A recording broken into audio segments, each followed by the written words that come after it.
So, my mom and me had began renting a 2-bedroom, 1-bath apartment in an almost 200-year-old building that at one point in the 50s apparently was once not only a soup kitchen, but also at one time a one-family home. I do not know who lived there during that period, or exactly who have died in the house, now an apartment complex, for the last 30 years, but I do know that there was definitely something off about the place from the very beginning. When we moved in, me being a then 24-year-old male who loved to eat like a pig and drink like a fish, and oh yes, was a party animal, began drinking with friends in my new bedroom, while my mom would chill out in the living room on the phone with whoever, minding her own business, telling us to shut up every now and then. Night 1. My best friend and I fell asleep in my room shortly after midnight at around 2:30 a.m. I woke up, head pounding, heart racing, and yeasty, dry and nasty, booze taste in my mouth. My body raging with heat, but my skin drier than a desert, dehydrated. Stood up off my mattress that I was sleeping on because I had no bed frame at the time. I walked into the kitchen, which was literally just outside my bedroom door, and opened the fridge to grab a Propel and a bottle of water. I remember standing there at the fridge when all of a sudden I jolted, as if somebody jumped out to scare me, dropped the bottle of water and whipped around to look towards this small box space area in between the bathroom and the back laundry room. Nothing but pitch black darkness. I don't understand it, but I swore somebody came up and scared me, but nobody was there, and nobody said boo. The next day, after sleeping in for most of the day, it was around 2:30, 3 p.m. and humid as hell in my room. Mind you, it was mid-August. I felt a lot better having sweated out all that alcohol. I got out of bed, went into the kitchen and made coffee and a couple pieces of toast. As I was buttering the first slice, I again swore I felt the same feeling I had felt earlier that morning. That electrical, adrenaline-boosting jolt that one gets when somebody else jumps out and scares you. "What in the hell?" I said out loud, only to be met by my mom yelling back, "What? What's wrong?" I walked into the living room and tried my best to explain it to her, and felt stupid and almost embarrassed. But maybe it's a medical issue. She basically told me that she too gets that feeling, and she chalked it up to the humidity and the heat, and just told me to chill out and drink some coffee. On night 2, a friend and I had a fun idea. So I'll call him Nakoma. He was one of my closest friends, and we also shared a common interest in scary stuff. He and I had been hanging out at another friend's place. I'll call him Eric. The three of us drinking, of course, but only I wasn't feeling up to getting drunk and instead just wanted to chill and enjoy maybe 4 beers. Eric had left us at his place alone, basically ditching us for some stupid girl. We got bored and decided to go back to my house to hang out, when he had noticed that our friend, Eric, had a Ouija board in their closet. Nakoma looked at me with a grin and said, "Dude, let's take it." Laughing ignorantly, I said, "Alright." And after he grabbed it up, we left back to my apartment. Back home now, we listened to some music, ate cheddar brats, chips, and opted for soda instead of booze. Midnight rolls around and we both decided it was time to play our little game. He grabbed the board out of his book bag, he pulled out the eye, while I went around the apartment looking for candles to use. I returned with 8 of the small cinnamon-scented ones. My mom for some reason had to go stay with my grandmother just a few blocks away due to my grandpa having cancer and being sick and needing extra watch. Fast forward a bit, here we are, 1:40ish in the morning. We've been messing with the board and haven't gotten really anything at all yet. I decided to be a jerk and make some dumb jokes at Nakoma with things like, "You're so dumb, even ghosts are afraid of you," and all that early 20s mouth of mine.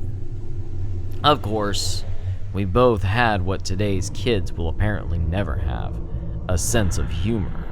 As we sit there in the dark, the candles flame glowing orange and amber on the light blue painted walls of my bedroom. Nakoma had asked the board, "Is anybody here with us?" To my shock, the eye under our fingers started to forcibly budge to the point. I began to ask Nakoma, "Dude, don't mess around. Stop moving it." He is now swearing to God on his mom's grave, brother's grave, dog's grave, etc., etc., etc. It isn't him. I didn't believe him, but ran with it anyway. Decided to ask myself, if there's anybody here, make a noise. Then within the first minute of me asking, we heard my closet door crack, sort of followed by a feeling of wind flowing by us, and then boom! A loud crashing noise in the kitchen. What in the ungodly hell was that? I didn't know what to think at this point. We stopped what we were doing, went into the kitchen, and to our horror, 4 of the 10 cabinets above the sink were open, and the one we stored pans in was empty. All the pans were on the floor. I still to this day get the chills thinking about it. We both decided then it was either time for us to stop playing with the Ouija board or continue and be stupid. Of course, we went with decision B.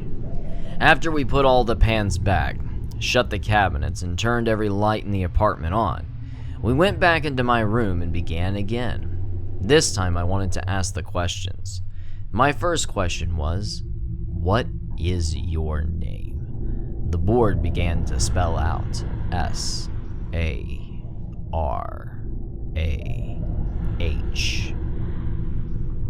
I sat there, brow raised, mouth open in awe, a bit silently before asking another, "Hey Sarah, are you friendly or evil?" Weird question, but she answered with a slightly sped move of the eye to the top left corner. Yes. As Nakoma and I continued, I suddenly felt at peace, as if whomever this person, spirit was we were talking to, was in fact a nice, friendly one. I then had asked, "How old are you?" The eye then moved to spell out TWENTY.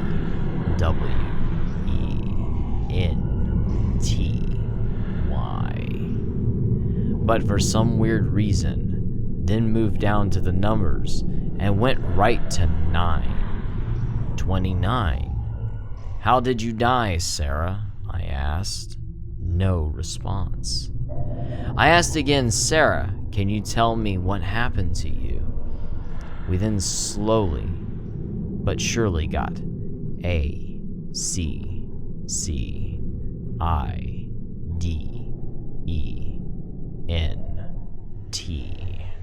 Fast forward, due to no more responses after asking how she died, Nakoma, being the froggy one of my friends, said, "Hey, bro, I'm gonna walk home. I'll probably drop by tomorrow or next week at some point." Me, now being the only one left at home, decided to go into the living room to sleep, because in all honesty, I was quite freaked out by whatever really happened to us.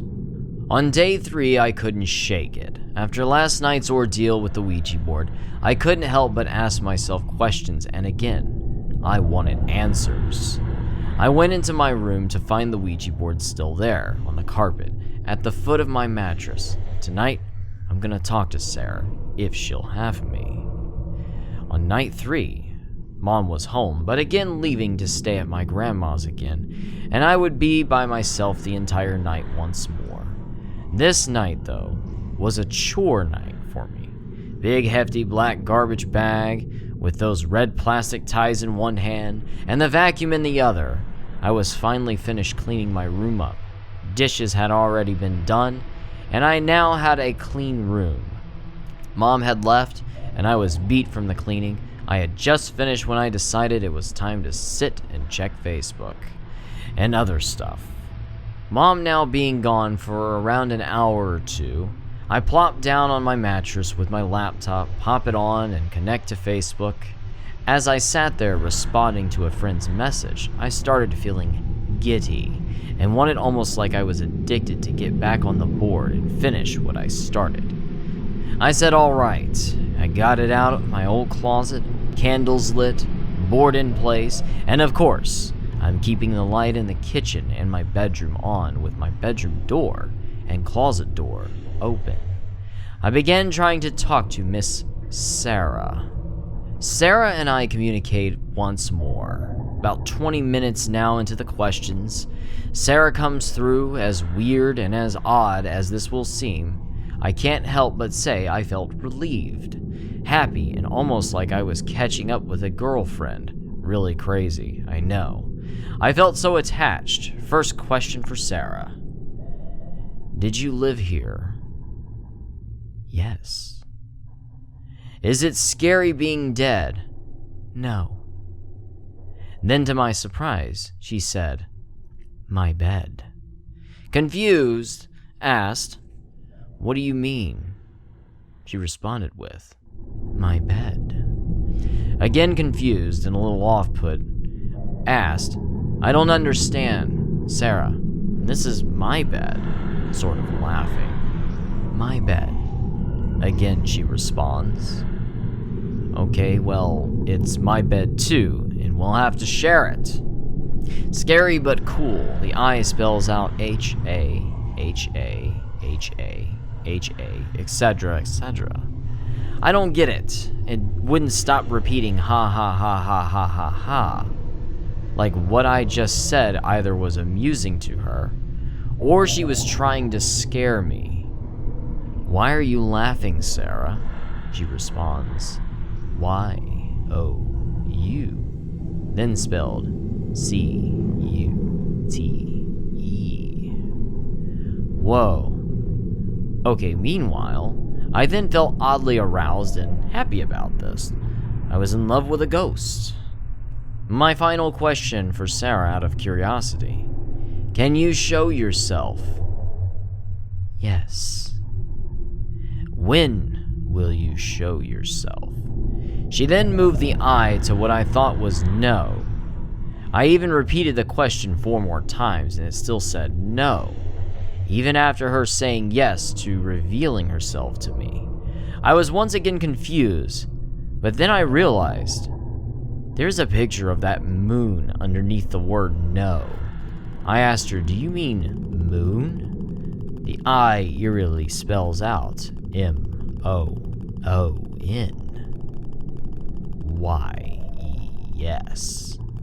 Oh, okay. I said out loud like I was having a casual conversation. Fast forward, the sun was beginning to peak. 6 a.m., it read on the computer screen of my laptop. It was time to put this game away and go to bed. Here we are, 1 month after the Ouija board play, almost forgotten about it in my mind. Funny things seemed to be occurring at the apartment by this point. Lights would begin turning off and on by themselves. You would watch in specific rooms at this point. Even my mom was beginning to act strange, as if she herself was experiencing these issues as well. I couldn't even sleep at night alone anymore, as I would feel extremely uneasy in my own bedroom unless I had a friend stay. My mom also, and her dog at the time, would sleep in her room, but even she said she felt like somebody was always creeping around her room while she lay there. She always had to lift her head up to look and found nobody. This was becoming increasingly crazy as the weeks passed. Soon, I began becoming increasingly afraid of my closet. That's right, a grown man scared like a 5-year-old of their bedroom closet. You'll understand why soon. On September 20th, Sarah came back. It was chore night, strangely and coincidentally enough, just like the one particular night I had experiences. This chore night will become the scariest night of my life. Mom gets a call on her cell phone asking her to please come and stay a couple nights as my grandfather is finally close to passing due to his cancer. My mom frantically grabbing extra clothes, leaving around $20 on the kitchen table for me, and scurrying out the door, says, "I'll be home in a few days.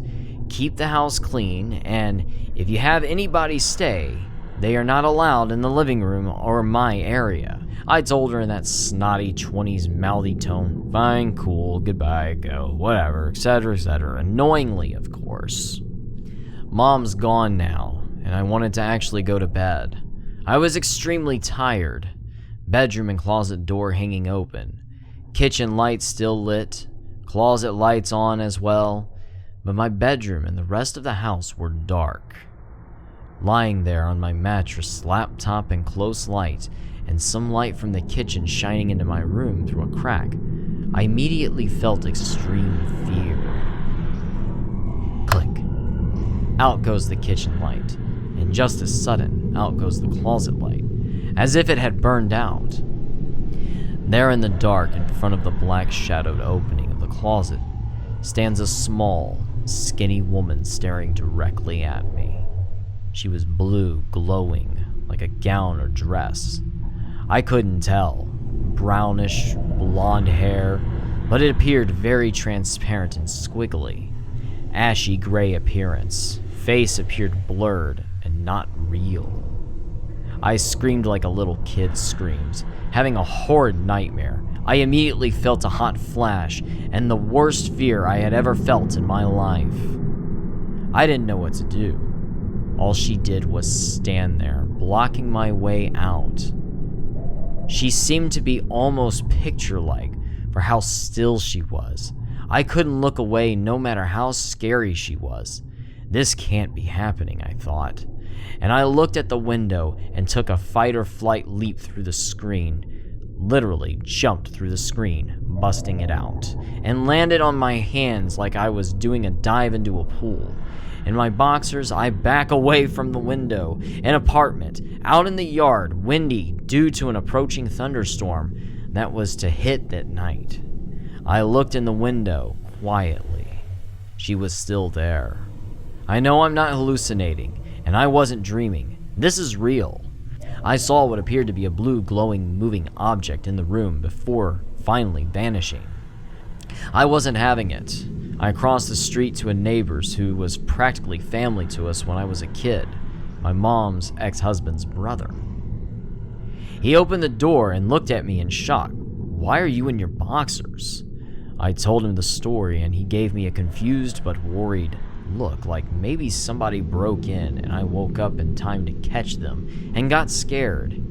He gave me a pair of PJs and told me to chill out and calm down. I'm sitting in his living room shaking like a leaf and heart still racing. He gave me the phone and called my mom.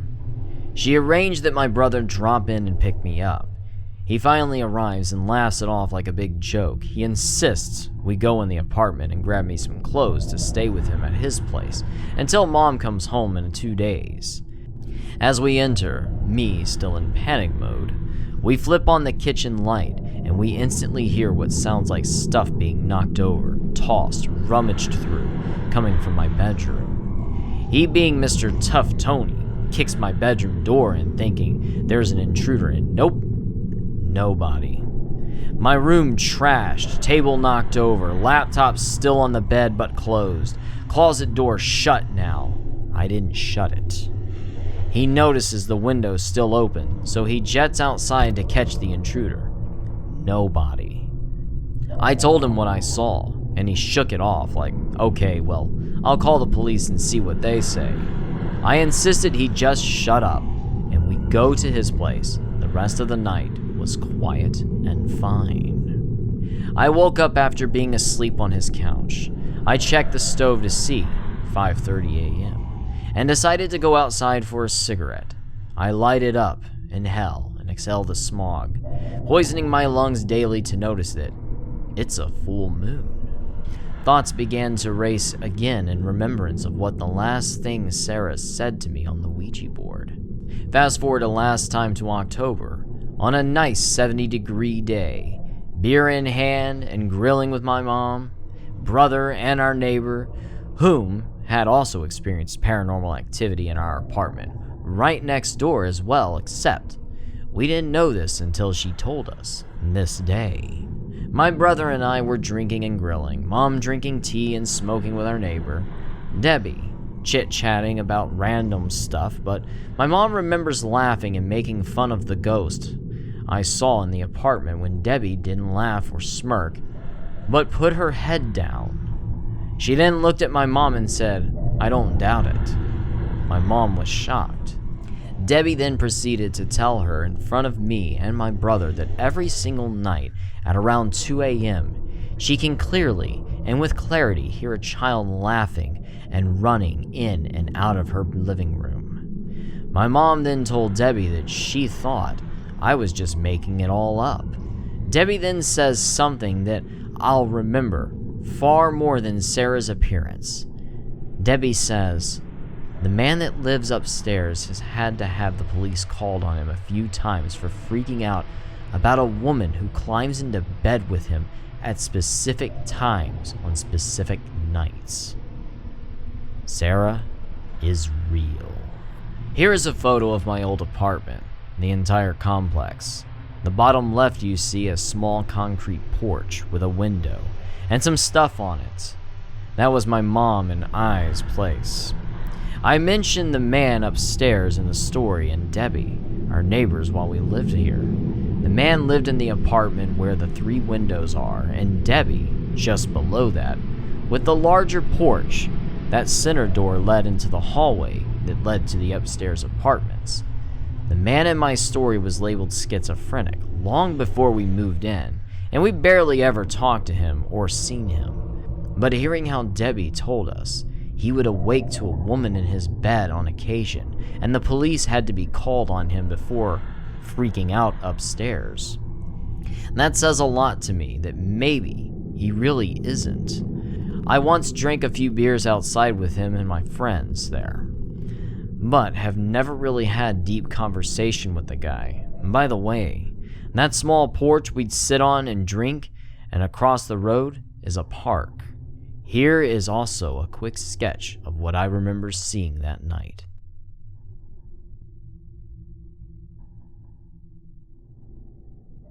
Thank you for watching, and if you enjoyed this video, please give a like, leave a comment, and subscribe. Perhaps click the bell for notifications, and remember, hell is empty, and the devils are here.